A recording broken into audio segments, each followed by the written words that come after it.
Ninanakaw nila ang lahat sa akin. Habang ako ay nagdurusa sa malamig na sahig masayang suot ni Clara, ang kwintas ng yumao kong ina. Wala kang kwenta, pabigat ka lang.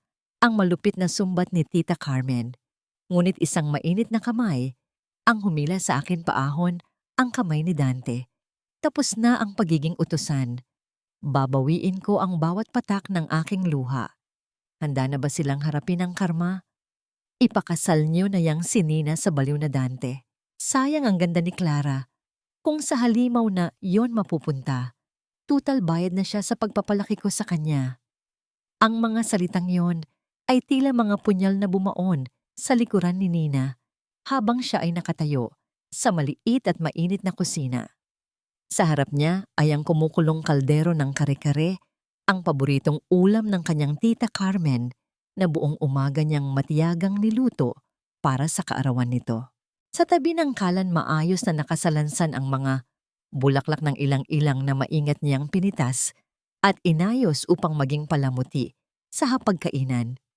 Buong pagmamahal niyang inihanda ang lahat ng ito bilang pasasalamat sa babaeng kumupkop sa kanya matapos mamatay ang kanyang mga magulang, ngunit ang tanging isusukli pala sa kanya ay ang gawin siyang isang panakip butas na pambayad utang. Dumulas ang kahoy na sandok mula sa kanyang nanginginig na mga daliri at lumapag sa sahig.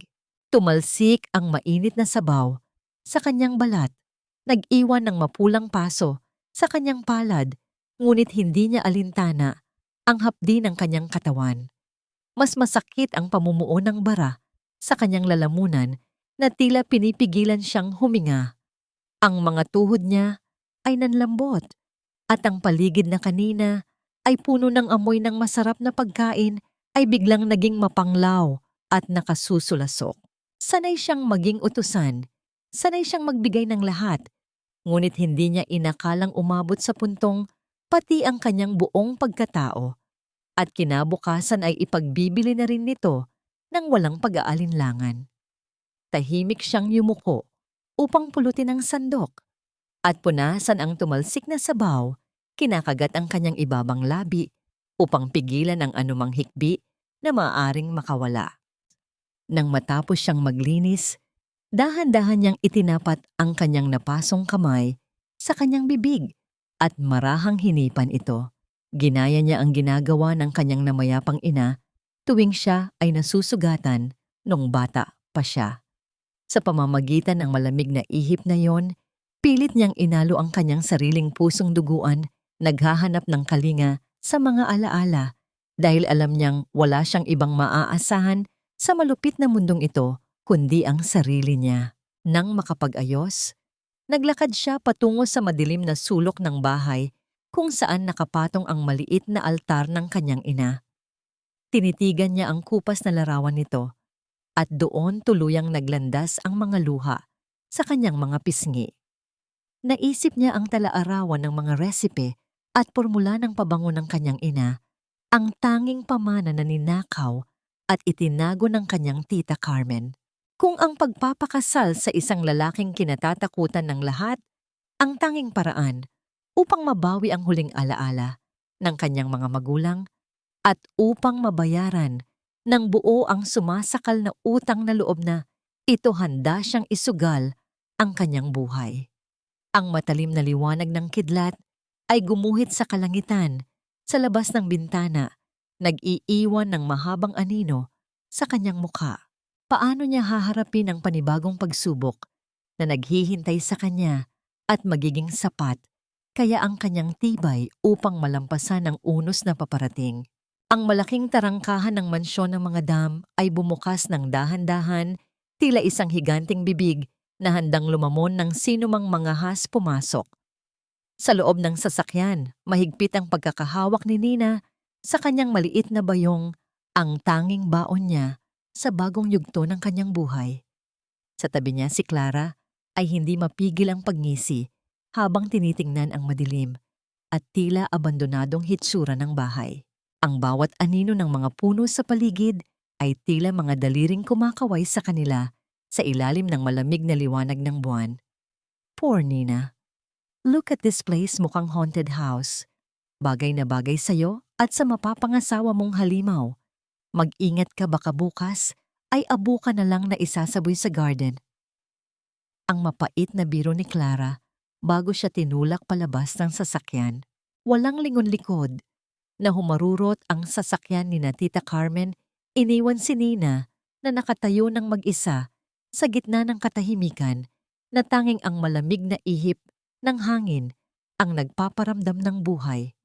Ang bawat hakbang niya patungo sa pintuan ay mabigat, tila bawat pulgada ng semento ay humihigop sa kanyang lakas. Ngunit ang isipan niya ay nananatiling nakatali sa pangakong mababawi niya ang alaala ng kanyang ina. Pagpasok niya sa silid na inilaan para sa kanilang unang gabi, ang tanging sumalubong sa kanya ay ang amoy ng luma at malamig na hangin. Walang bulaklak, walang dekorasyon, tanging ang malawak na kadiliman na bahagyang nababasag ng liwanag mula sa bintana. Mula sa madilim na sulok ng silid, isang figura ang dahan-dahang gumalaw. Ang tunog ng marahas na paghila ng upuan ay umalingaw-ngaw sa buong kwarto, sapat na upang mapatalon ang puso ni Nina sa kaba. Doon niya unang nakita si Dante. Hindi siya mukhang halimaw gaya ng usap-usapan, ngunit ang kanyang mga mata ay tila dalawang balon ng kawalan na walang sino mang makasisilip sa lalim.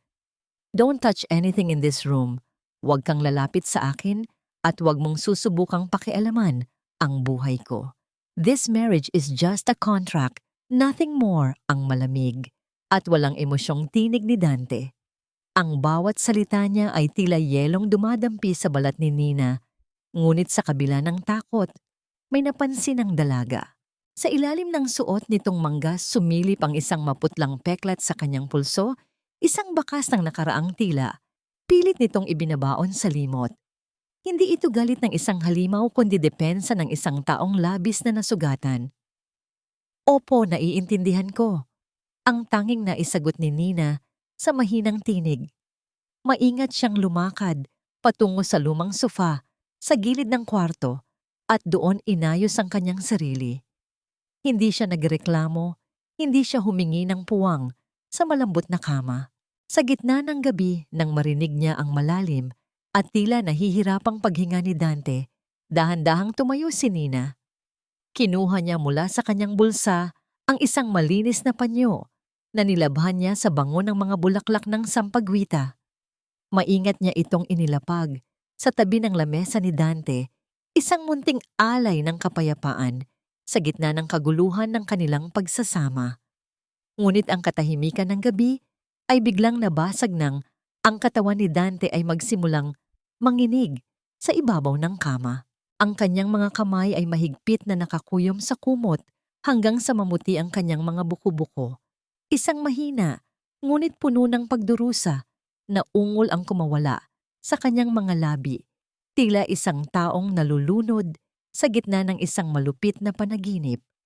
Ang pawis ay dumadaloy sa kanyang noo habang ang kanyang ulo ay pabalik-balik na gumagalaw sa unan. Sa sandaling iyon, hindi isang makapangyarihang lalaki ang nakita ni Nina, kundi isang batang ligaw na humihingi ng saklolo sa gitna ng dilim. Mapigilan kaya ni Nina ang sariling lumapit o ang sarili niyang takot ang muling maglalayo sa kanila? Sa ilalim ng malamig na liwanag ng buwan na tumatagos sa bintana, pinanood ni Nina ang lalaking tila nakikipagbuno sa isang hindi nakikitang kaaway sa gitna ng kanyang pagtulog. Ang bawat malalim na paghinga ni Dante ay tila isang pagsamo para sa hangin at ang kanyang mga daliri ay mahigpit na nakabaon sa telang sutla ng kanyang unan. Hindi na kayanan ni Nina na manatiling nakatingin lamang sa pagdurusa ng taong kahit malamig ang pakikitungo ay kapansin-pansin ang lalim ng sugat sa kaluluwa. Dahan-dahan siyang tumayo mula sa sofa, tila isang aninong walang ingay na gumagalaw sa silid at tinungo ang kanyang maliit na bag kung saan nakatago ang mga pinatuyong talulot ng sampagwita at ilang-ilang na baon niya mula sa lumang hardin ng kanyang ina. Maingat niyang kinuha ang isang maliit na telang koton at sinimulang ilagay ang mga mababangong halaman sa loob nito, Tinatahi ang mga gilid sa pamamagitan ng karayom na tila bawat tusok ay isang panalangin para sa katahimikan. Ang halimuyak ng kalikasan ay dahan-dahang humalo sa malamig at tuyot na hangin ng silid, nagdadala ng alaala ng umaga at sariwang hamog.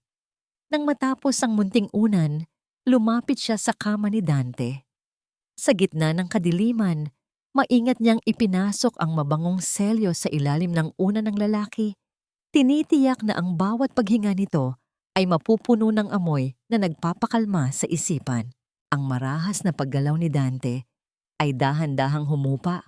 Ang kanyang mga kalamnan ay nag-umpisang lumuwag at ang kunot sa kanyang noo ay tila na itama ng isang hindi nakikitang kamay hanggang sa muling maging payapa ang kanyang paghinga. Kinabukasan ng pagsikat ng araw ay nagdala ng bagong enerhiya sa loob ng mansyon.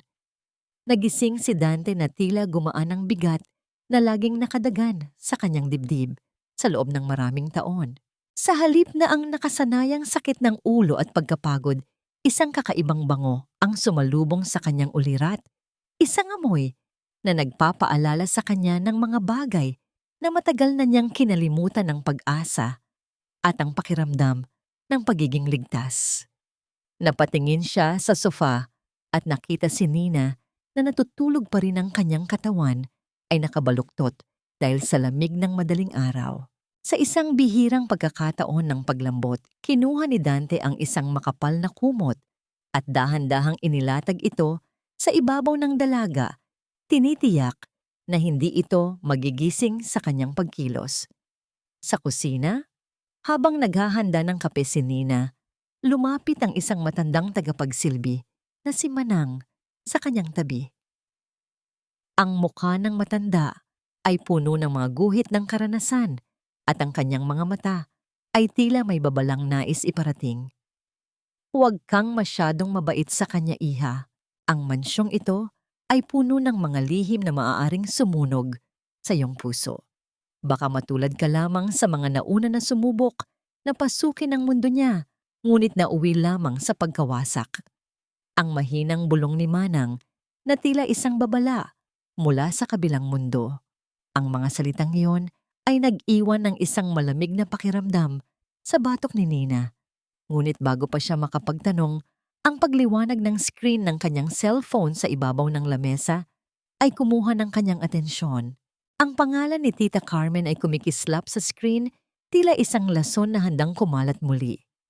Nang sagutin niya ang tawag, ang boses ng kanyang tiyahin ay puno ng pekeng hikbi at desperasyon. Nina, kailangan mo kaming tulungan. Ang pinsan mong si Clara ay nabaon sa utang sa mga masasamang tao dahil sa paghahangad na matulungan ang negosyo natin. Magnakaw ka sa asawa mo, kumuha ka ng pera sa kanyang vault. Kung hindi ay kukunin nila ang buhay ng pinsan mo. Isipin mo ang lahat ng sakripisyo ko para sa iyo, Nina. Ngayon na, ang oras para bayaran mo ang lahat ng utang na loob mo sa amin. Ang bawat salitang binitawan ni Tita Carmen ay tila isang mahigpit na kadena na pumupulupot sa leeg ni Nina. Pinipilit siyang pumili sa pagitan ng kanyang moralidad at ng mabigat na krus ng nakaraan. Mapagkakatiwalaan pa ba niya ang pamilyang tanging sakit lamang ang ibinigay sa kanya o tuluyan na siyang magiging traidor sa lalaking nagsisimula pa lamang niyang maunawaan? Ang marahas na pagbalandra ng pintuan ng mansyon ay yumanig sa katahimikan ng bulwagan hudyat ng pagdating ng isang bagyong hindi inanyayahan. Hindi nagtagal at ang boses ni Tita Carmen ay pumailan lang puno ng pagkukunwari at awtoridad habang nililibot ng kanyang mga mata ang bawat sulok ng marangyang bahay. Nang makita niya si Nina na pababa ng hagdan, mabilis siyang lumapit at hinawakan ang braso ng dalaga ng sapat na higpit upang mag-iwan ng marka. Sa isang liblib na sulok ng hardin, sinimulan ni Tita Carmen ang kanyang laso ng pananalita gamit ang mga salitang tila mga kadenang nanggagaling sa nakaraan. Nina, tingnan mo ang paligid mo. Ang yaman ng asawa mo, barya lang sa kanya ang hinihingi ko. Isipin mo ang lahat ng paghihirap ko para mapakain ka noong bata ka pa. Kung hindi dahil sa akin, baka sa kalsada ka na pinulot. Ngayon lang ako hihingi ng pabor para iligtas ang pinsan mo. Tatanggihan mo pa ba ako? Huwag kang maging walang utang na loob. Ang mariing bulong ni Tita Carmen habang ang kanyang mga mata ay nanunuot sa konsensya ng dalaga. Sa bawat kataga, nararamdaman ni Nina ang paninikip ng kanyang dibdib, ang mabilis na pagtibok ng kanyang puso na tila isang ibong nagpupumiglas sa loob ng hawla at ang panlalamig ng kanyang mga kamay. Ang mga alaala ng mga taong siya ay naging alipin sa sariling tahanan ay muling bumalik nilalamon ang kanyang katapangan. Ngunit sa kabila ng takot, may isang maliit na liwanag ng dangal ang nananatili sa loob ni Nina. Hindi niya kayang gawa ng masama ang lalaking nagsimulang magpakita sa kanya ng kalinga kahit sa pinakatahimik na paraan. Sa halip na sumunod sa utos ng kanyang tiyahin, tinungo ni Nina ang silid-aklatan kung saan naroon si Dante. Sa harap ng lalaking tila balot ng misteryo, dahan-dahang lumuhod si Nina sa sahig. Ang kanyang mga balikat ay nanginginig sa pigil na emosyon. Ang kanyang mga luha ay nagsimulang pumatak basang-basa ang kanyang mga pisngi. Habang inilalahad ang lahat ng katotohanan, ang banta ni Tita Carmen ang utang ni Clara at ang kanyang kawalan ng kakayahan na maging isang magnanakaw. Dante, pakiusap. Hindi ko kayang nakawin ang tiwala mo, pero natatakot ako para sa pamilya ko. Maari mo ba akong pahiramin ng pera? Pangako pagtatrabahuhan ko ito hanggang sa huling sentimo. Huwag mo lang akong piliting maging masamang tao. Ang pagsamo ni Nina sa gitna ng kanyang mga hikbi. Nakatitig lamang si Dante sa kanya, ang kanyang muka ay tila isang pader na walang emosyon, ngunit sa loob ng kanyang mga mata ay may bakas ng pagkamangha. Hindi siya sanay sa katapatan, lalo na mula sa mga taong nakapaligid sa kanya na laging may hinihinging kapalit. Dahan-dahang tumayo si Dante at lumakad patungo sa pintuan kung saan naghihintay ang sakim na si Tita Carmen. Sa isang malamig na galaw, kumuha siya ng isang ex-yup ng pera mula sa kanyang mesa at inihagis ito sa paanan ng babae. Ang tunog ng pagbagsak ng pera sa sahig ay tila isang sampal sa mukha ng mapagpanggap na tiyahin. Kunin mo ang perang yan at umalis ka na. Huwag na huwag mo nang tatangkaing hawakan o takutin ang asawa ko. Kapag nalaman kong lumapit ka pa sa kanya, tinitiyak kong hindi mo magugustuhan ang susunod kong gagawin. Ang mariing babala ni Dante na may boses na tila galing sa ilalim ng lupa. Namutla si Tita Carmen, mabilis na pinulot ang pera at patakbong lumabas ng mansyon habang ang kanyang mukha ay puno ng pait at kahihiyan. Nang muling maging tahimik ang mansyon, pumasok si Nina sa kanyang silid upang hanapin ang kanyang maliit na ruron, ang lalagyan, kung saan niya itinatago ang tanging alaala ng kanyang ina, ang lumang talaarawan ng mga formula ng pabango. Nais niyang yakapin ang aklat na yon upang kumuha ng lakas matapos ang lahat ng kaguluhan. Ngunit nang buksan niya ang ruron, ang kanyang puso ay tila tumigil sa pagtibok. Ang pamilyar na amoy ng lumang papel at tuyong bulaklak ay wala na. Sa halip ang hawak niya ay isang bagong kwaderno na puno ng mga puting pahina, walang anumang sulat, walang anumang alaala. Ang tunay na talaarawan ay nawawala. Isang malamig na katotohanan ang gumuhit sa kanyang isipan, ninakaw ng kanyang sariling pamilya ang huling piraso ng kanyang kaluluwa. Ano na ang ititira niya para sa kanyang sarili, ngayong pati ang kanyang nakaraan ay kinuha na rin sa kanya. Bagay sa iyo ang basurang yan, Nina, dahil kahit balutin ka pa ng ginto amoy lupa at kahirapan ka pa rin sa paningin namin. Ang tinig ni Clara sa kabilang linya ng telepono ay tila isang malupit na hagupit na bumasag sa katahimikan ng silid-bihisan.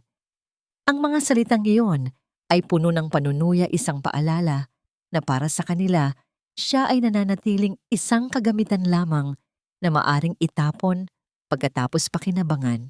Habang ang mga katagang iyon ay umaaling-awngaw sa kanyang isipan, dahan-dahang hinahaplos ni Nina ang suot niyang gown na gawa sa pinakamahal na sutla, isang kulay abo na tila ulap sa dapit hapon. Ang marangyang tela ay madulas sa kanyang mga daliri, ngunit ang kanyang puso ay nananatiling hungkag. Habang nakatitig sa bakanting kwaderno sa ibabaw ng mesa ang notebooks na ipinalit sa huling alaala ng kanyang ina. Ang kabalintunaan ng kanyang hitsura, isang reyna sa panlabas ngunit isang munting ulila sa loob, ay nagdulot ng isang matalim na kirot sa kanyang dibdib na mas masakit pa sa anumang pisikal na sugat. Sa gitna ng kislap ng mga kristal na chandelier sa malawak na bulwagan ng Manila Diamond Hotel, naramdaman ni Nina ang bigat ng mga mapanghusgang mata ng mga taong kabilang sa mataas na lipunan. Ang bawat bulong na tila pagaspas ng mga pakpak ng insekto ay nagpaparamdam sa kanya ng pagiging dayuhan sa mundong yon. Sa kabilang dako ng silid, nakita niya si Clara na nakasuot ng matingkad na pulang gown. Ang kanyang mukha ay puno ng pagmamalaki habang pinalilibutan ng mga kaibigang kasing babaw ng kanyang budhi. Nang magtama ang kanilang paningin, hindi nagatubili ang pinsan na lumapit ang bawat hakbang nito. Sa sahig na marmol ay tila isang hamon sa dignidad ni Nina. "Oh, look who's here. The yaya who became a wife for sale." Ang malakas na pahayag ni Clara na sapat na upang mapalingon ang mga tao sa kanilang paligid. Ang kanyang tawa ay tila isang matalim na tunog na humihiwa sa hangin, walang pakundangan sa kahihiyang idinudulot nito sa sariling dugo. "Huwag kang masyadong kampante sa suot mo, Nina. Alam nating lahat na pinilit ka lang naman dahil walang gustong kumuha sa'yo. Isang pambayad utang na kahit kailan ay hindi magiging kahanay ng mga tunay na dugong bughaw." Ang mga salitang ito ay tila mga lason na pilit nagpapaliit sa mundo ni Nina hanggang sa maramdaman niya ang panginginig ng kanyang sariling mga tuhod at ang panlalabo ng kanyang paningin dahil sa pigil na mga luha. Ngunit bago pa man makasagot si Nina, isang malaki at mainit na palad ang dahan-dahang lumapat sa kanyang likuran, isang proteksyon na tila isang pader na hindi matitibag. Si Dante na kanina ay abala sa pakikipag-usap sa mga negosyante ay nakatayo na sa kanyang tabi. Ang kanyang presensya ay tila isang malamig na hangin na nagpatahimik sa buong paligid. Ang bawat taong naroroon ay tila naging maliliit sa harap ng kanyang awtoridad. Tinitigan ni Dante si Clara ng mga matang tila dalawang talim ng espada na handang pumutol sa anumang kasinungalingan. "Ang asawa ko ay hindi pulubi at lalong hindi siya pambayad utang." Ang tinig ni Dante ay mahinahon, ngunit bawat salita ay may bigat na tila gumuho sa pagkatao ni Clara. "Siya ang reyna ng buhay ko, at sa susunod na gamitin mo ang marumi mong dila para saktan siya, sisiguraduhin kong hindi mo nagugustuhing humarap sa kahit kanino sa mundong ito." Ang buong bulwagan ay binalot ng isang nakabibinging katahimikan habang dahan-dahang inakay ni Dante si Nina, palayo iniiwan si Clara na nakatulala at namumutla sa gitna ng kahihiyan. Sa loob ng sasakyan, pauwi ang katahimikan ay tila isang kumot na bumabalot sa kanilang dalawa. Nais ni Nina na magpasalamat, nais niyang sabihin ang lahat ng nararamdaman, ngunit ang kanyang lalamunan ay nananatiling sarado dahil sa labis na emosyon. Gayunpaman, ang pagbabago ay hindi pa natatapos. Sa gitna ng madilim na kalsada, isang mabilis na anino ang dumaan sa gilid ng kanilang sasakyan. Isang malapot na pulang likido ang biglang humampas sa salamin ng sasakyan, tila isang bastos na pagsabog ng dugo sa gitna ng dilim na ganap na humarang sa paningin ng driver. Ang biglang pagpreno ay nagdulot ng malakas na pag-ugoy ng kanilang mga katawan, at sa sandaling iyon naramdaman ni Nina ang biglang paghigpit ng hawak ni Dante sa kanyang mga kamay. Ngunit hindi ito ang dating matatag na hawak. Ang mga daliri ni Dante ay nagsimulang manginig ng marahas, at ang kanyang paghinga ay naging mabilis at tila kinakapos isang tunog na nagpapahiwatig ng matinding paghihirap sa loob ng kanyang dibdib. Sa ilalim ng malamig na liwanag ng dashboard, nakita ni Nina ang mukha ni Dante na tila naging kasing puti ng papel ang kanyang mga mata, ay nananatiling nakapako sa pulang pinturang dumadaloy sa salamin. Ang mabilis at hindi maayos na pagtibok ng puso ni Dante ay naramdaman ni Nina sa kanyang sariling palad, isang hudyat na ang pader na nagpoprotekta sa kanya ay kasalukuyang gumuguho sa harap ng isang nakaraang hindi niya pa nauunawaan. Ano ang lihim sa likod ng pulang pinturang ito na tila nagpabalik sa kanya sa isang impyernong pilit niyang tinatakasan. Ang katahimikan sa loob ng mansyon ay tila naging isang mabigat na kumot na sumasakal sa ulirat nang makabalik sina Nina at Dante mula sa madilim na kalsada. Sa bawat hakbang patungo sa kanilang silid, ramdam ni Nina ang panginginig ng mga kamay ni Dante na tila mga tuyong dahon sa gitna ng isang malupit na unos. Ang matatag na pader na itinayo ng lalaki sa loob ng maraming taon ay tuluyan ng gumuho, iniiwan siyang lantad sa mga anino ng nakaraan na muling nabuhay dahil sa malapot na pulang pinturang humampas sa kanilang sasakyan. Nang makapasok sila, hindi na nakayanan ni Dante na tumayo ng tuwid. Napasandal siya sa pader, ang kanyang mga mata ay nananatiling dilat, ngunit walang makitang anuman kundi ang sarili niyang takot. Hindi nag-atubili si Nina. Sa halip na matakot sa kakaibang kilos ng asawa, dahan-dahan siyang lumapit. Ang boses ay tila isang mahinahong himig ng kundiman sa gitna ng ingay ng kawalan. Kinuha niya mula sa kanyang aparador ang isang maliit na bote ng langis, nang ilang-ilang ang kanyang sariling timpla na may kakayahang magpaamo kahit sa pinakamasidhing bagyo ng isipan.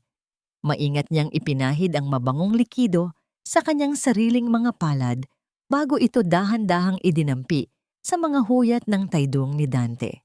Ang halimuyak ng mga bulaklak ay mabilis na kumalat sa hangin, tila isang hindi nakikitang kamay na humahaplos sa naguguluhang diwa ng lalaki.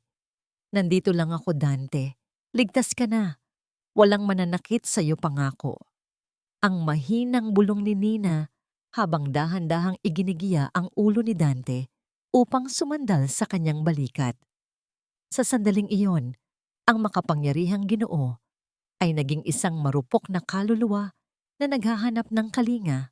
Naramdaman ni Nina ang mabilis na pagtibok ng puso ni Dante sa kanyang dibdib, tila isang tambol na nagngangalit sa gitna ng digmaan, ngunit habang tumatagal ang kanilang pagyakap, ang marahas na pintig ay nagsimulang kumalma.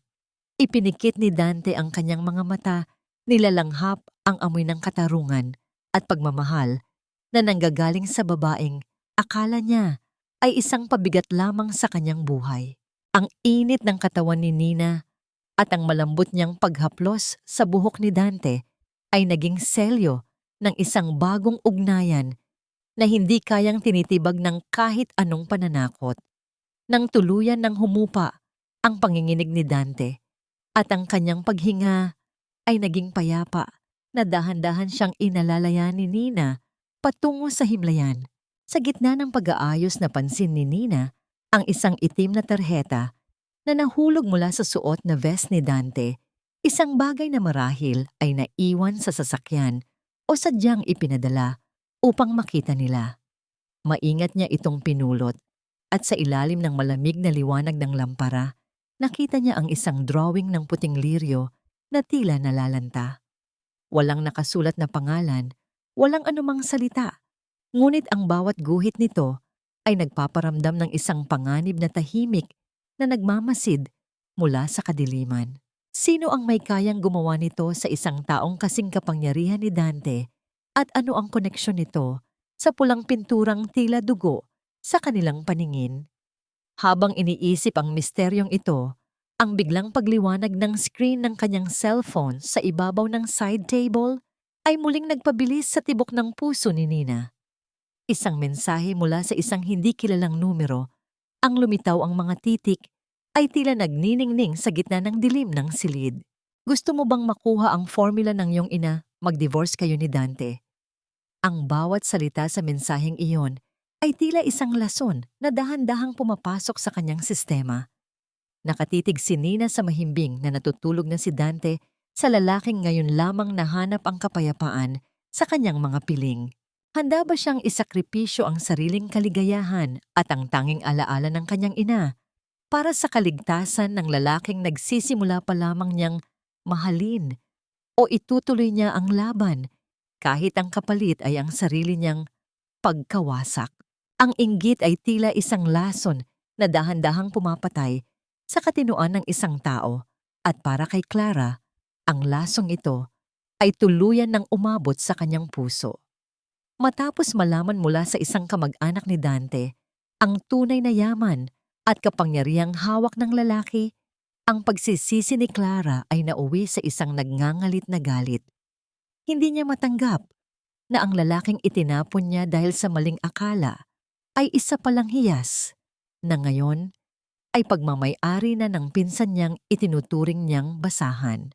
Ang kanyang silid ay naging saksi sa kanyang pagwawala, kung saan ang bawat marangyang kagamitan ay nakaranas ng kanyang lupit, habang ang tanging katagang namumutawi sa kanyang mga labi ay ang matalim na sumbat na dapat ay sa kanya ang lahat ng yon.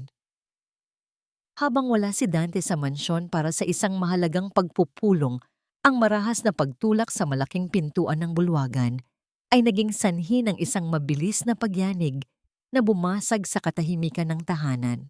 Pumasok si Clara na tila isang bagyong handang manira, ang kanyang mga mata ay nagnininga sa puot habang tinitingnan ang marangyang paligid na ngayon ay pinamamahalaan ni Nina. Nang makita niya si Nina na mahinahong nag-aayos ng mga bulaklak sa florera, mabilis siyang lumapit at walang pakundangan itong tinabig dahilan upang ang kristal na lalagyan ay bumagsak at mabasag sa sahig. Kumakalat ang mga piraso nito na tila mga bituing nawalan ng liwanag. "You thief, magnanakaw kanina. Inagaw mo sa akin ang posisyong ito. Akala mo ba hindi ko malalaman? You pretended to be a martyr, pero ang totoo, you're just a gold digger na nag-abang sa pagkakataong itapon ko si Dante." Ang sigaw ni Clara ay umalingaw-ngaw sa bawat sulok ng mansyon, puno ng pait at kawalan ng hiya. Dinuro-duro niya si Nina, ang kanyang mga daliri ay nanginginig sa silakbo ng damdamin. "Umalis ka na rito, bago ko pakaladkarin ang mukha mo palabas. Balik mo sa akin ang asawa ko, dahil akin siya simulat sa pool." Sa gitna ng panlalait na ito, naramdaman ni Nina ang mabilis na pagpintig ng kanyang ugat sa leeg, ngunit hindi siya nagpadaig sa takot. Dahan-dahan niyang binitiwan ang huling tangkay ng bulaklak at hinarap ang pinsan ng kanyang mga mata ay hindi nakakikitaan ng dating pagpapakumbaba. "Tapos na ang panahong dinidiktahan mo ang buhay ko, Clara. Ikaw ang tumanggi sa kanya. Ikaw ang nang-insulto at tumawag sa kanya ng kung ano-anong masakit na salita dahil akala mo ay wala siyang silbi. Hindi ako ang kumuha ng basura mo, ikaw ang tangang nagtapon ng ginto." Ang bawat salita ni Nina ay tila mga mahinahong hampas ng alon, ngunit may dalang bigat na nagpatahimik sa pinsan. Dahil sa labis na pagkapahiya, mabilis na itinaas ni Clara ang kanyang kamay upang sampalin si Nina. Ang kanyang mga mata ay nanlilisik sa galit. Ngunit bago pa man dumampi ang kanyang palad, sa pisngi ni Nina, isang malakas at matigas na kamay ang humarang sa kanya sa gitna ng hangin. Si Dante, na kanina pa palang nakarating, ay nakatayo na sa likuran nila. Ang kanyang presensya ay tila isang napakalaking anino na bumalot sa buong silid, nagdadala ng isang uri ng ginaw na nagpatindig sa balahibo ni Clara. Mahigpit ang pagkakahawak ni Dante sa pulso ng pinsan, sapat na upang mapangiwi ito sa sakit, ngunit ang kanyang tingin ay nananatiling nakapako lamang kay Nina. "Get out!" Ang boses ni Dante ay mahinahon, ngunit may dalang panganib na tila isang bulkang handang sumabog. Hindi man lamang niya tiningnan si Clara. Para sa kanya, ang babaeng ito ay isang hangin na hindi karapat-dapat pag-ukulan ng pansin.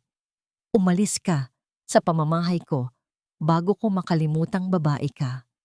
At huwag na huwag mong iisiping may karapatan ka pang lumapit sa asawa ko." Bitawan ni Dante ang kamay ni Clara nang may pandidiri At sa harap ng namumutlang pinsan, inilapit niya ang kanyang sarili. Kay Nina, maingat niyang inayos ang isang lanta o gulugulong lulot ng buhok ng asawa, isang kilos na puno ng pag-iingat at pagmamahal na tila ba si Nina ang pinakaimportanteng tao sa buong mundo. Nang mapilitang umalis si Clara habang umiiyak sa galit at kahihiyan, binalot ng isang mainit na katahimikan ang dalawa. Ngunit sa kabilang bahagi ng lungsod, sa loob ng isang madilim na opisina, si Tita Carmen ay may kakaibang ngamang ngiti sa kanyang mga labi habang kausap ang isang estranghero sa telepono. Isang bagong plano ang nabubuo, isang plano na hindi lamang kikitil sa kaligayahan ni Nina, kundi kukunin din ang tanging bagay na nag-uugnay sa kanya sa kanyang nakaraan. Ilabas na ang mga produkto, ang bulong ni Tita Carmen na tila isang lason na handang kumalat. Wasakin natin ang bawat pangarap na binuo niya sa loob ng mansyong yon. Ano ang bagong patibong na inihahanda ng kanyang sariling pamilya at kakayanin ba ng bagong pag-ibig ni Nina at Dante ang hagupit ng isang nakaplano ng pagbagsak? Ang bawat kislap ng screen ng telebisyon sa loob ng tahimik na silid ay tila isang malupit na paalala ng mundong unti-unting gumuho sa harap ni Nina. Nakatayo siya ng walang kibo, ang kanyang mga mata ay nanatiling nakapako sa imahe ni Tita Carmen na nakasuot ng pinakamagara nitong hiyas nagniningning sa ilalim ng mga ilaw ng studio. Sa gitna ng isang marangyang programa, ipinakilala ng kanyang tiyahin ang isang munting bote ng kristal na may lamang gintong likido. Carmen's Legacy.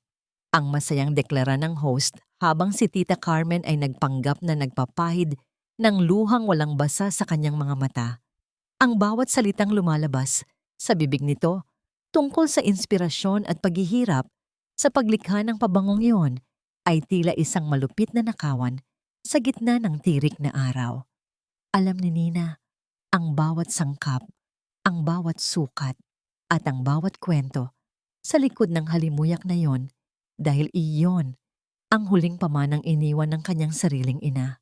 Hindi nagtagal ay narating ni Nina ang gusali kung saan idinadaos ang malaking pagtitipon para sa paglulunsad ng produkto.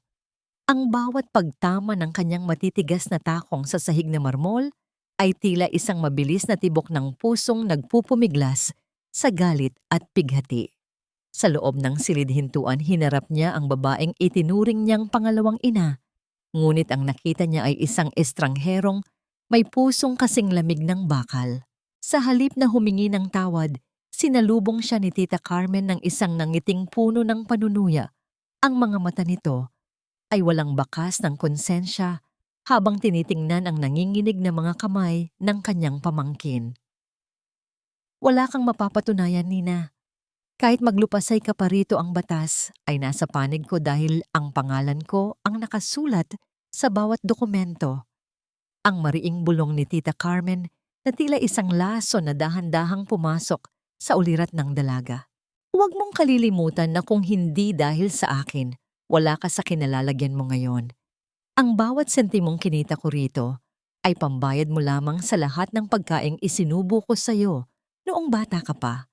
Isang mitya lang ng pasasalamat ang hinihingi ko, ngunit ang isinusukli mo ay ang pagiging isang ingratang pamangkin.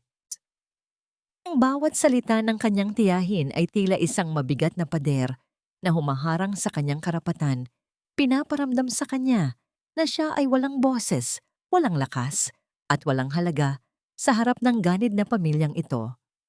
Sa gitna ng kanyang kawalan ng lakas, kinuha ni Nina ang isang munting bote ng sample na nakapatong sa mesa.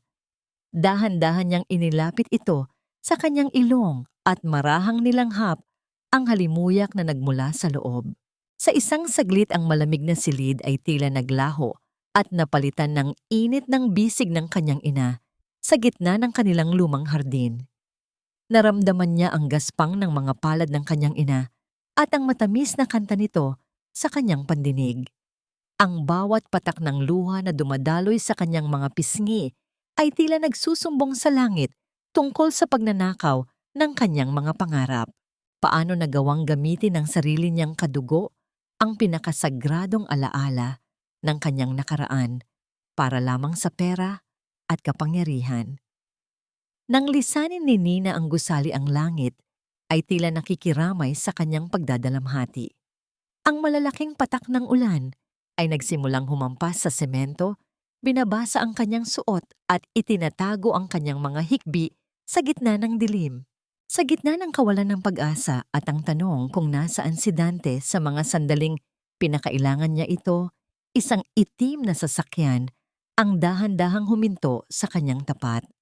Ang pag-ikot ng mga gulong sa basang kalsada ay naglikha ng isang mahabang guhit ng liwanag sa harap ng kanyang mga paa. Ang bintana ng sasakyan ay dahan-dahang bumaba, inilalantad ang mukha ng pinsan ni Dante na may dalang isang makapal na folder. Gusto mo bang malaman kung bakit kinuha ni Carmen ang lahat sa'yo? Ang tanong nito, na may boses na tila isang babala mula sa hukay, inabot nito kay Nina ang mga papeles na bahagyang nababasa ng ulan. Ang unang pahina ay naglalaman ng mga larawan ng aksidente ng kanyang mga magulang, mga detalyeng hindi kailanman naisulat sa mga balita. Ang kanyang mga daliri ay nanigas habang tinititigan ang mga salitang nagpapahiwatig na ang trahedyang nagpabago sa kanyang buhay ay hindi isang simpleng aksidente lamang. Sino ang tunay na may kasalanan sa likod ng kamatayan ng kanyang mga magulang? At handa ba siyang harapin ang katotohanang baka ang mga taong pinagkakautangan niya ng loob ay ang siya ring pumatay sa kanyang kinabukasan? Ang malalaking butil ng ulan ay walang humpay na humahampas sa kalsada, bumubuo ng isang malabong tabing na tila naghihiwalay kay Nina mula sa mundong gumagalaw sa kanyang paligid. Ang mga pahina ng dokumento sa kanyang nanginginig na mga daliri ay unti-unting nababasa ang tinta, ay kumakalat na tila mga itim na luhang nagpapahiwatig ng katotohanang mas madilim pa sa gabi. Sa gitna ng malakas na buhos ng ulan, tanging ang marahas na pagpintig ng kanyang puso ang kanyang naririnig, isang pintig na tila isang tambol na nagngangalit sa loob ng kanyang dibdib. Ang bawat salitang nakasulat sa mga papeles ay tila mga matatalim na kidlat na tumatama sa kanyang kaluluwa. Ang kanyang tita Carmen ay naroroon sa pinangyarihan ng aksidente, nakatingin sa nag-aagaw buhay niyang mga magulang. Ngunit pinili nitong tumalikod at manood lamang upang masigurong walang makahahadlang sa pagkuha nito sa kanilang kayamanan. Ang bawat hibla ng kanyang pagkatao ay tila nanginginig sa matinding uwat. Ang krus ng utang na loob na mahigit 10 taon niyang pinasan ay biglang naging isang mapait na kasinungalingan na binuo mula sa dugo at pagtataksil. Napaluhod si Nina sa basang semento. Hindi alintana ang lamig na nanunuot sa kanyang mga buto habang ang kanyang mga hikbi ay nalulunod sa ingay ng unos. Ang bawat butil ng tubig na dumadaloy sa kanyang mukha ay hindi na lamang ulan, kundi ang mga luhang matagal na niyang ipinagkait sa kanyang sarili dahil sa paniniwalang dapat siyang maging matatag para sa pamilyang pumatay sa kanyang kaligayahan. Ang kanyang mga kamay ay mahigpit na nakakuyom sa mga basang papel, tila nais nitong durugin ang bawat bakas ng kasamaang natuklasan niya. Sa kabilang bahagi ng lungsod, ang itim na sasakyan ni Dante ay mabilis na bumabagtas sa madilim na kalsada. Ang mga wiper nito ay mabilis na gumagalaw sa salamin upang maaninag ang daan. Ang kanyang mukha ay puno ng tensyon, ang kanyang mga mata ay naghahanap sa bawat sulok ng bangketa, puno ng takot na baka tuluyan ng mawala ang tanging babaeng nagdala ng liwanag sa kanyang madilim na silid. Nang makita niya ang isang figurang nakaluhod sa ilalim ng isang lumang punong banyan, tila tumigil ang pag-ikot ng kanyang mundo. Hindi na niya hinintay na huminto ng maayos ang sasakyan. Mabilis siyang bumaba at tumakbo patungo kay Nina. Ang kanyang suot na mamahaling Amerikana ay agad na nabasa, ngunit wala siyang pakialam. Nang maramdaman ni Nina ang isang pares ng malalakas na braso na yumayakap sa kanya mula sa likuran, ang lahat ng galit at sakit na nakaimbak sa kanyang puso ay biglang sumabog. Sinubukan niyang kumawala ang kanyang mga kamao ay paulit-ulit na humahampas sa dibdib ni Dante sa gitna ng kanyang paghihisterya. Bakit Dante? Bakit kailangang maging ganito kasama ang mundo? Ang mga taong pinagkatiwalaan ko, sila ang pumatay sa mga magulang ko. Yang kanyang ginidgit na sigaw na tila isang sugatang hayop na naghahanap ng katarungan.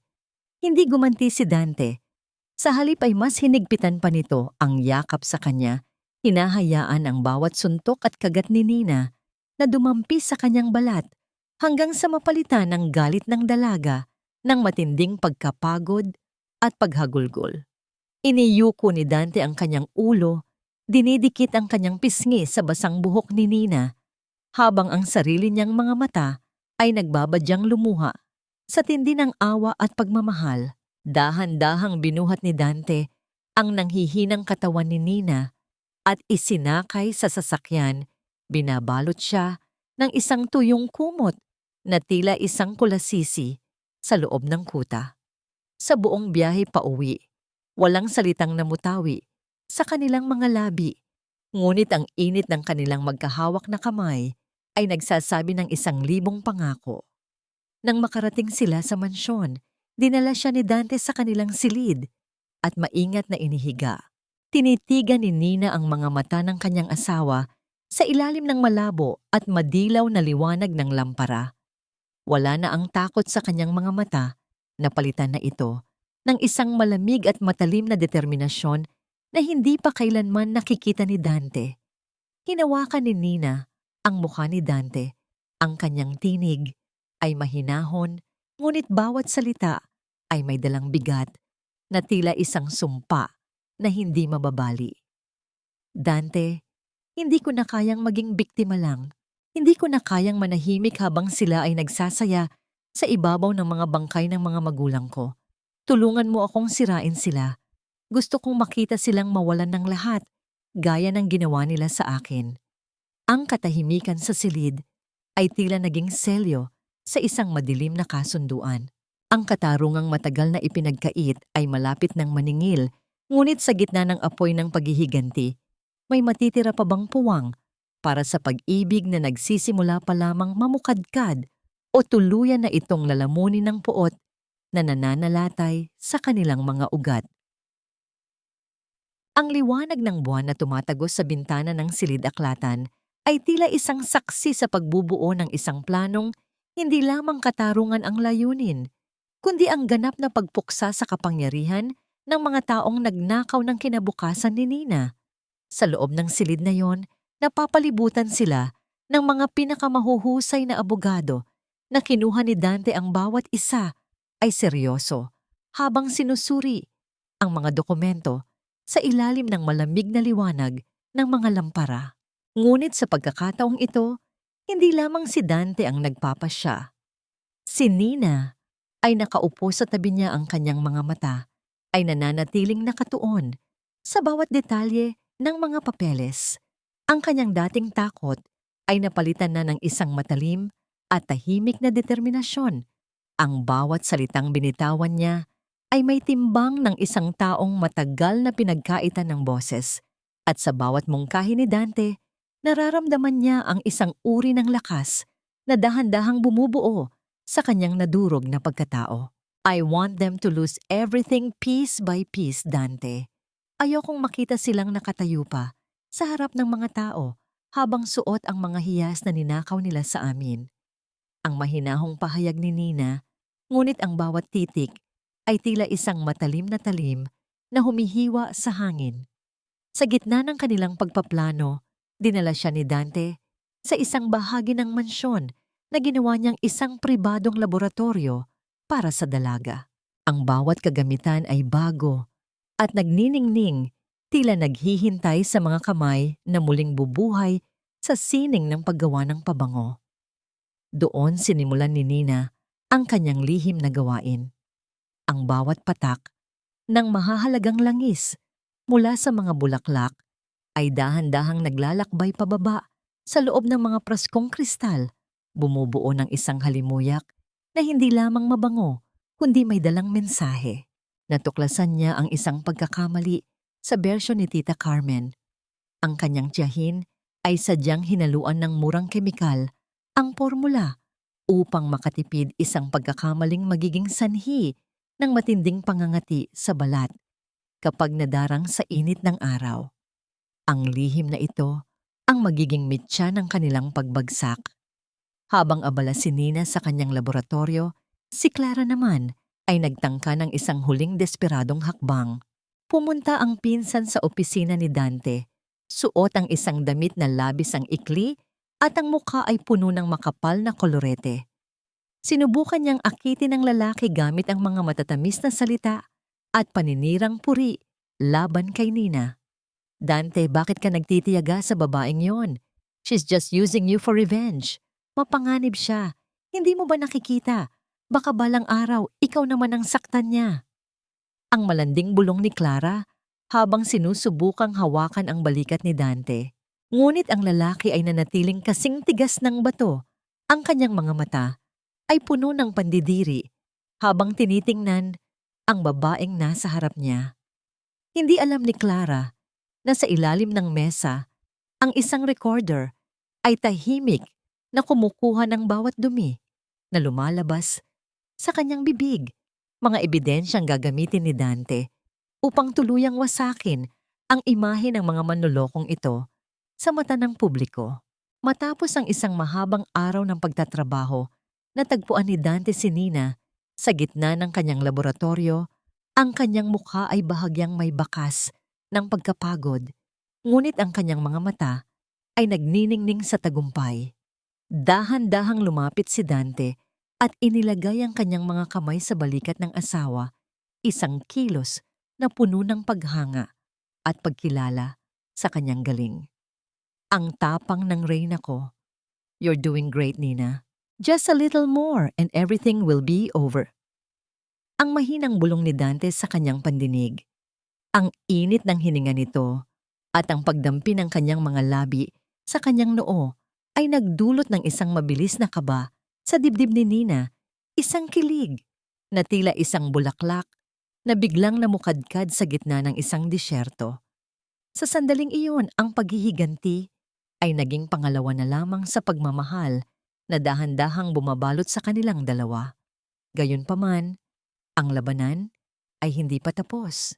Sa labas ng mansyon, si Tita Carmen ay lalong naging gaynid, kumukuha ng malalaking pautang mula sa mga bangko upang ponduhan ang malawakang produksyon ng kanyang pekeng pabango sa paniniwalang ito ang magdadala sa kanila sa tuktok ng tagumpay.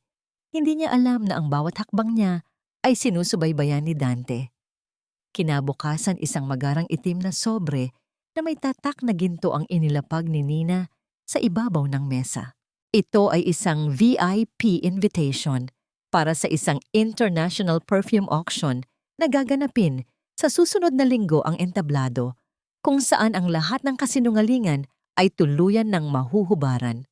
Hawak ni Nina ang sobre, ang kanyang mga daliri ay bahagyang nanginginig sa halo-halong emosyon. Ito na ang huling bitag. Habang tinititigan niya ang sobre, isang tanong ang naglaro sa kanyang isipan. Pagkatapos ng gabing iyon, kapag ang lahat ng kaaway ay bagsak na, ano na ang matitira sa babaeng binuo lamang ng puot at paghihiganti?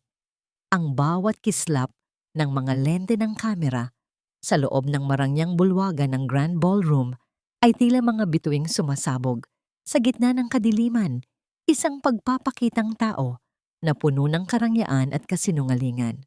Pumasok sina Tita Carmen at Clara na tila mga reynang naglalakad sa ibabaw ng ulap. Ang bawat galaw ay puno ng pagmamalaki habang ninanamnam ang atensyong ibinibigay sa kanila ng mga tanyag na tao sa lipunan. Suot ni Tita Carmen ang isang gown na nababalutan ng mga mamahaling kristal, habang si Clara ay animoy isang diamanteng nagniningning sa gitna ng karamihan. Para sa kanila, ang gabing ito, ang rurok ng kanilang tagumpay, ang sandaling tuluyan nilang maabaon, ang alaala ng pamilyang kanilang ninakawan. Ngunit ang hangin sa loob ng bulwagan ay biglang nagbago nang bumukas ang malalaking pintuan para sa mga huling panauhin. Ang lahat ay napatigil, ang mga bulungan ay tila namatay. Sa gitna ng hangin nang pumasok si Nina na nakaakbay kay Dante. Suot ang isang gown na gawa sa pulang sutla na tila dumadaloy na apoy sa bawat hakbang. Si Nina ay hindi na ang mahiyaing ulilang laging nakayuko sa sulok ng kusina. Ang bawat indayog ng kanyang katawan ay nagpapakita ng isang uri ng kapangyarihan at dignidad na hindi kayang bilhin ng pera. Si Dante na nakatayo sa kanyang tabi na may tindig ng isang haring handang itaya. Ang lahat para sa kanyang reyna ay lalong nagpadagdag sa ningning ni Nina. Ang dating payat at madalas na may bahid ng uling na mukha ng dalaga ay napalitan ng isang kagandahang tila isang bulaklak na namukadkad sa gitna ng pinakamalupit na taglamig. Dahil sa labis na inggit na tila kumukulo sa kanyang dibdib, hindi na nakapagpigil si Clara. Mabilis siyang lumapit sa kinaroroonan ng dalawa. Ang kanyang mukha ay namumula sa galit sa kabila ng makapal na kolorete. "How dare you show your face here, Nina? You're just a yaya in a fancy dress." Ang mariing bulong ni Clara, sapat na upang marinig ng mga nasa malapit. Ngunit bago pa man makalapit ang pinsan, ang mga personal na bodyguard ni Dante ay mabilis na humarang, tila isang pader na bakal na naghihiwalay sa basura mula sa hiyas. Ang bawat tangka ni Clara na saktan o hiyain si Nina ay nauwi sa kahihiyan para sa kanyang sarili, habang ang mga tao ay nagsimulang magbigay ng mga mapanghusgang tingin sa kanyang hindi maayos na pag-uugali. Sa gitna ng entablado, tumayo si Tita Carmen upang ipakilala ang kanyang obra maestra. Ang bawat salita niya tungkol sa Carmen's legacy ay puno ng tamis na tila lason ipinagmamalaki ang pormulang matagal niyang pinagplanuhang nakawin. Ang halimuyak na ito ay sumisimbolo sa kadalisayan ng puso at tagumpay laban sa lahat ng pagsubok. Ang pahayag ni Tita Carmen, habang ang palakpakan ng mga tao ay tila isang nakabibinging musika sa kanyang pandinig. Ngunit ang kanyang nangiti ay biglang napatigil ng dahan-dahang humakbang si Nina patungo sa entablado. Ang bawat pagtama ng kanyang takong sa sahig ay tila isang matatag na pintig ng katarungan na hindi na kayang pigilan. Nais kong marinig ang opinyon ng mga dalubhasa mula sa International Perfume Institute bago nating ituring na isang tagumpay ang produktong ito. Ang boses ni Nina ay mahinahon, ngunit may awtoridad na nagpatahimik sa buong ballroom. Lumapit ang isang dayuhang eksperto, ang kanyang muka ay naging seryoso habang sinusuri ang bote ng pabango. Sa isang saglit, ang dahan-dahang pagkunot ng kanyang noo ay naghatid ng isang malamig na kaba sa dibdib ng lahat. Tiningnan ni Nina si Tita Carmen, ang kanyang mga mata ay walang bakas ng galit kundi isang uri ng pighati para sa taong pumatay sa sarili nitong kaluluwa para sa pera. Ang pormulang ninakaw mo, tita, ay kulang sa isang mahalagang sangkap na tanging ang ina ko lang ang nakakaalam. At dahil doon, ang pabangong ito ay hindi isang regalo, kundi isang panganib sa sinumang gagamit nito. Ang bawat salita ni Nina ay tila mga punyal na tumatagos sa kasinungalingan ni Tita Carmen. Ano ang magiging reaksyon ng mundo kapag nalaman nilang ang itinuturing nilang hiyas ay isa palang nakalalasong huwad at hanggang saan aabot ang pagbagsak ng mga taong nagtaksil sa sarili nilang dugo. Ang bawat segundo na lumilipas sa loob ng marangyang bulwagan ay tila isang mabagal na pagtulo ng lason sa gitna ng katahimikan. Ang mga dalubhasa mula sa International Perfume Institute ay nagsimulang magpalitan ng mga seryosong tingin habang muling sinusuri ang bote ng Carmen's legacy sa ilalim ng matatalim na ilaw. Ang bawat hininga sa loob ng silid ay tila sabay-sabay na nabilaukan sa gulat ng kumpirmahin ng punong eksperto ang babala ni Nina. Ang pormulang ipinagmamalaki ni Tita Carmen ay napatunayang kulang sa tamang balanse ng mga natural na pampatitigil ng chemical, isang kapabayaan na magdudulot ng matinding iritasyon at pinsala sa sino mang gagamit nito sa ilalim ng sikat ng araw. Hindi totoo yan. Nagsisinungaling ang batang iyan. Pinaghirapan ko ang pormulang ito. Sa loob ng maraming taon ang sigaw ni Tita Carmen na tila isang sugatang hayop na pilit kumakawala sa bitag. Ang kanyang boses na dati ay puno ng tamis at pagkukunwari ay naging matinis at puno ng desperasyon, habang ang kanyang mga kamay ay nanginginig sa tindi ng kahihiyang nararanasan sa harap ng pinakamataas na lipunan. Ngunit ang katarungan ay hindi pa natatapos sa pagbubunyag na iyon. Isang malaking screen sa likuran ng entablado ang biglang nagliwanag, inilalantad ang isang lihim na hindi kailanman inasahan ng mga naroron. Ang bawat sulok ng silid ay napuno ng boses ni Clara, isang boses na dati ay puno ng yabang, ngunit ngayon ay naglalantad ng sariling baho sa pamamagitan ng isang lihim na recording. Narinig ng lahat ang pag-amin ni Clara tungkol sa pagnanakaw sa talaarawan ni Nina, ang kanyang mga plano upang akitin si Dante, at ang pinakamasakit sa lahat, ang pag-amin ni Tita Carmen tungkol sa panonood lamang nito habang nag-aagaw buhay ang mga magulang ni Nina sa gitna ng aksidente. Ang bawat salitang lumabas sa speaker ay tila isang matalim na latigo na humahampas sa budhi ng mga taong nagtaksil sa sariling dugo. Ang mga panauhin ay nagsimulang magbulungan, ang kanilang mga mukha ay puno ng pandidiri at puot para sa mag-inang dati nilang hinahangaan. Naramdaman ni Nina ang panlalambot ng kanyang mga tuhod, ngunit bago pa man siya mabuwa, naramdaman niya ang matatag na suporta ni Dante sa kanyang likuran. Ang bawat patak ng luha sa kanyang mga pisngi ay hindi na luha ng kahinaan, kundi luha ng isang taong tuluyan ng nakalaya mula sa madilim na anino nakaraan. Tinitigan niya si Tita Carmen, ang babaeng itinuring niyang pamilya, ngunit naging mitya ng lahat ng kanyang pagdurusa.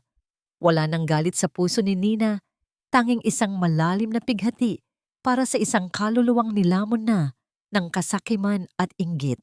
Sa gitna ng kaguluhang ito, ang mga pintuan ng bulwagan ay muling bumukas at pumasok ang ilang mga opisyal ng batas na may dalang kautusan para sa pag-aresto. Ang bawat hakbang ng mga unipormadong lalaki sa makintab na sahig ay tila tunog ng hatol na hindi na matatakasan. Si Clara ay sadyang napaluhod sa sahig, humahagulgol habang sinusubukang isisi ang lahat sa kanyang ina, tila isang batang pilit na tumatakas sa parusa. Ngunit si Tita Carmen ay iba. Ang kanyang mga mata ay tuluyan ng nawalan ng katinuan. Sa halip na sumuko, isang matalim na kislap ng galit ang kumalat sa kanyang mukha. Sa isang iglap na hindi inasahan ng sinuman, mabilis na dinampot ni Tita Carmen ang isang basag na piraso ng kristal na lalagyan mula sa malapit na mesa. Ang bawat ugat sa kanyang leeg ay lumitaw sa tindi ng kanyang huling pag-aalsa. Sa gitna ng sigawan ng mga tao at ang mabilis na paglapit ng mga pulis, itinuon niya ang kanyang buong lakas at puot kay Nina. Isang nakapangingilabot na sigaw ng pagkamuhi ang kumawala sa kanyang mga labi, habang mabilis siyang sumusugod patungo sa dalaga. Habang ang matalim na piraso ng kristal ay tumatama sa liwanag, isang tanong na lamang ang natitira. Sino ang magiging handang sumalo sa huling hagupit ng isang pusong tuluyan ng nilamon ng kadiliman? Sa gitna ng kaguluhan at matatalim na hiyaw ng mga tao sa loob ng marangyang bulwagan, mabilis pa sa kislap ng mata na hinila ni Dante si Nina patungo sa kanyang dibdib. Ginamit niya ang sariling katawan bilang pananggalang ikunubli ang asawa mula sa marahas na pagdaluhong ni Tita Carmen. Ang piraso ng basag na kristal na hawak ng ginang ay tumama sa likuran ng balikat ni Dante, sapat na upang mapunit ang mamahaling tela ng kanyang Amerikana at mag-iwan ng isang mahabang guhit ng hapdi sa kanyang balat. Hindi nagtagal at ang mga kamay ng mga awtoridad ay mahigpit na pumulupot sa mga braso ni Tita Carmen, pilit itong inilalayo Habang ang ginang ay patuloy sa pag-uulyaw, ang kanyang mga mata ay nanatiling nakatitig nang nanlilisik kay Nina, tila isang hayop na nasusugatan at nawalan na ng bait. Ang bawat hakbang ng mga pulis habang hinihila si Tita Carmen palabas ay tila tunog ng isang hatol na matagal nang hinihintay. Sa labas ng pintuan ang bawat pangarap ng karangyaan ni Clara ay gumuho rin ng ang mga lalaking pinagkakautangan niya ay mabilis na humarang sa kanyang daraanan, hinahawakan siya sa braso nang walang pakundangan upang singilin ang lahat ng kanyang mga atraso. Ang bawat pagsusumamo at pag-iyak ni Clara ay hindi nakakuha ng anumang awa mula sa mga taong kanyang pinagtaksilan. Sa loob ng bulwagan dahan-dahang pinakawalan ni Dante si Nina mula sa kanyang yakap, tinitiyak na walang anumang pinsala ang dumapo sa dalaga bago niya hinayaan ang kanyang sariling pagod na magpakita sa kanyang mukha. Nang makabalik sila sa mansyon ng katahimikan ng gabi, ay tila isang gamot na humahaplos sa kanilang mga sugatang puso. Sa loob ng kanilang silid, dahan-dahang kinuha ni Nina ang kagamitang panggamot. Ang kanyang mga kamay ay bahagyang nanginginig habang pinagmamasdan ang bakas ng sugat sa likod ni Dante. Ang bawat patak ng luha mula sa mga mata ni Nina ay dahan-dahang bumabagsak sa balat ng asawa, tila mga butil ng ulan na naghuhugas sa lahat ng pait ng nakaraan. Galos lang ito, mahal. Huwag ka nang umiyak tapos na ang lahat. Ang mahinang bulong ni Dante habang hinahanap ang kamay ni Nina upang pisilin ito ng may pag-ibig. Ang pagdampi ng malambot na bulak na may gamot sa sugat ni Dante ay naging isang sandali ng wagas na koneksyon kung saan ang bawat haplos ni Nina ay nagsasabi ng kanyang pasasalamat at ang muling pagkabuo ng kanyang tiwala sa mundo. Kinabukasan sa loob ng malamig na rehas ng presinto, hinarap ni Nina si Tita Carmen sa huling pagkakataon. Ang ginang na dati ay puno ng yabang, ay ngayon ay tila isang tuyong dahon na madali nang mabasag. Ang kanyang mukha ay puno ng pait at kawalan ng pag-asa. Walang galit na namutawi sa mga labi ni Nina, tanging isang malalim na buntong hininga ng paglaya. Pinapalaya ko na ang sarili ko sa inyo, tita. Ang bawat butil ng kaning isinubo niyo sa akin ay nabayaran ko na ng higit pa sa sapat sa pamamagitan ng bawat luhang ibinuhos ko sa loob ng maraming taon. Wala na akong utang na loob sa inyo. Ang mahinahon, ngunit matatag na pahayag ni Nina na tila isang huling paalam sa isang madilim na kabanata ng kanyang buhay. Ang bawat salita ay naging susi sa pagbukas ng hawlang matagal nang kumukulong sa kanyang kaluluwa. Pagbalik niya sa mansyon habang naglalakad siya sa gitna ng malawak na pasilyo, biglang naramdaman ni Nina ang isang kakaibang pag-ikot ng paligid. Ang mga dingding ay tila dahan-dahang lumalabo at ang kanyang mga tuhod ay nanlambot, tila ang bawat lakas na kanyang itinago ay biglaang naubos. Ang hangin sa kanyang paligid ay naging mabigat at ang huling imaheng kanyang nakita ay ang nag-aalalang mukha ni Dante na tumatakbo patungo sa kanya. Sa gitna ng kanyang pagkawala, nang malay dahan-dahang bumagsak ang kanyang katawan sa mga braso ng asawa, isang katahimikang puno ng katanungan ang bumalot sa buong silid. Ano ang kahulugan ng biglaang panghihinang ito ni Nina? Ngayong tila maayos na ang lahat, at anong bagong balita ang naghihintay sa kanilang dalawa sa pagmulat ng kanyang mga mata? Ang mapuputing kisame ng silid sa ospital ang unang bumati sa paningin ni Nina habang ang matapang na amoy ng antiseptiko ay humahalo sa pamilyar na bango ng sandalwood na nanggagaling sa lalaking nakaupo sa kanyang tabi.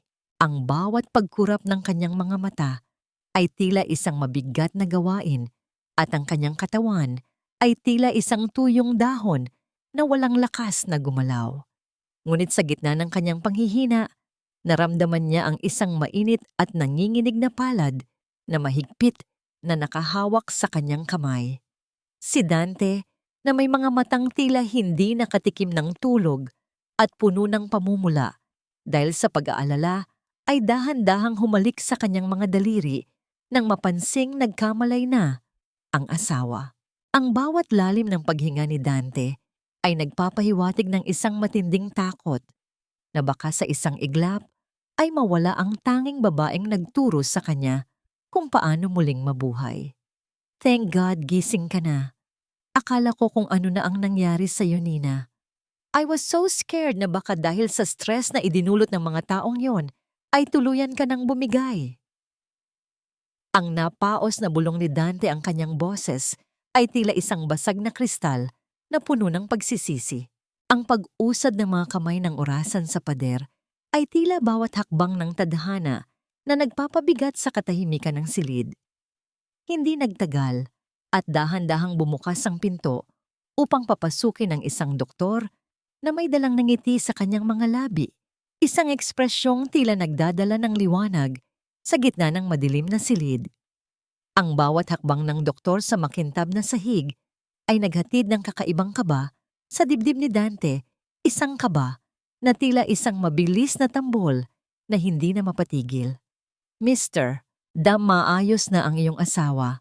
Ang kanyang pagkahimatay ay dulot lamang ng matinding kapaguran at emosyonal na stress. Ngunit may mas mahalaga kaming balita na dapat ninyong malaman. Ang pahayag ng doktor habang tinitingnan ang dalawa ng may kagalakan. Ang iyong asawa ay 6 na linggong buntis. May bagong buhay na nabubuo sa loob niya. Sa sandaling iyon ang mundo ay tila tumigil sa pag-ikot para kay Dante. Ang lalaking itinuring na halimaw ng marami, ang lalaking naniwalang ang kanyang buhay ay puno lamang ng sumpa at sakit, ay biglang nakaramdam ng isang uri ng kaligayahan na tila isang malakas na agos ng tubig na humuhugas sa lahat ng kanyang pait. Ang balitang hemsmuon o kawalan ng kakayahang magkaanak na matagal nang ipinakalat ng kanyang mga kaaway ay gumuho sa isang sandali dahil sa himala ng pag-ibig. Dahan-dahang lumuhod si Dante sa tabi ng kama ni Nina, ang kanyang mga balikat ay nagsimulang manginig, hindi dahil sa takot, kundi dahil sa wagas na kagalakan na hindi na kayang itago. Ang kanyang mga luha ay nagsimulang pumatak sa puting kumot, tila mga butil ng perlas na nagpapatunay sa kanyang bagong pagkatao. Maingat niyang inilapat ang kanyang mukha sa tiyan ni Nina, tila sinusubukang pakinggan ang lihim na pintig ng isang munting anghel na malapit nang dumating. Nina mahal, thank you. Thank you for choosing to stay with me. Hinding-hindi ko hahayaang may manakit pa sa inyo. Magsisimula tayo ng bago pangako. Ang kanyang pagsamo na tila isang sagradong panata sa harap ng langit. Ang bawat haplos ni Nina sa buhok ng asawa ay naging isang selyo ng paghilom, isang pagpapatunay na ang bawat sugat ng nakaraan ay dahan-dahan nang naghihilom dahil sa biyayang ito. Habang ang sikat ng araw sa labas ng bintana ay unti-unting nagpapakita ng isang bagong umaga, binalot ng isang mainit at mapayapang katahimikan ang silid. Ngunit sa gitna ng kanilang kaligayahan, isang tanong ang dahan-dahang pumasok sa isipan ni Nina habang tinitingnan ng asawang tila isang bata na nakasandal sa kanya.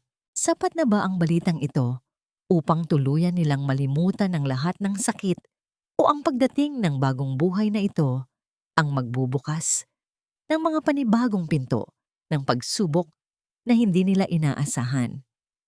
Ang bawat paghinga ni Nina ay puno ng pag-asa, ngunit ang anino ng katanungang iyon ay tila isang munting ulap na lumalakbay sa gitna ng kanyang bughaw na langit. Ang sikat ng araw ay may iba't ibang kahulugan para sa bawat tao at sa umagang ito, ang liwanag na tumatagos sa mga rehas ng bilangguan ay tila isang malupit na paalala ng kalayaang tuluyan ng naglaho para kay Tita Carmen.